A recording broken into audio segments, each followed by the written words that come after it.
السلام عليكم ورحمة الله تعالى وبركاته. أهلا وسهلا بكم أيها الإخوة الكرام.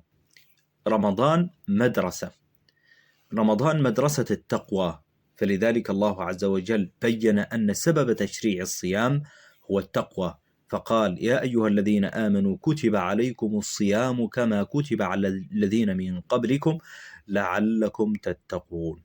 فالتقوى كما قال العلماء هي اجتناب ما يسخط الله عز وجل وفعل ما يرضي الله، وحاصل التقوى اجتناب وامتثال.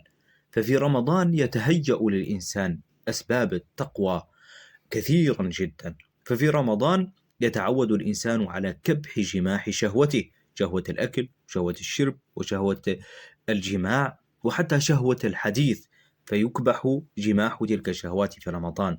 في رمضان تغلق أبواب النيران التي هي المعاصي، إذا جاء رمضان غلقت أبواب النار كما قال النبي صلى الله عليه وسلم.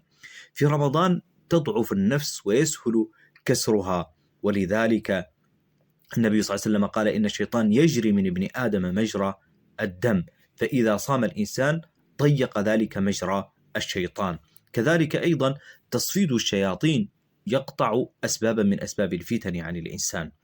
كذلك أيضا رمضان في الجانب الآخر، جانب الامتثال، موسم من مواسم الطاعات، تكثر فيه قراءة القرآن وذكر الله أكثر من أي وقت آخر، الصلاة أكثر من أي وقت آخر، الصيام أكثر من أي وقت آخر، الصدقة، الاعتكاف، الدعاء. هذه مواسم الخيرات. يجب أن إذا دخل الإنسان إلى هذه المدرسة وإلى هذا يعني المستوى، أن يخرج متعلما للتقوى من مدرسة رمضان.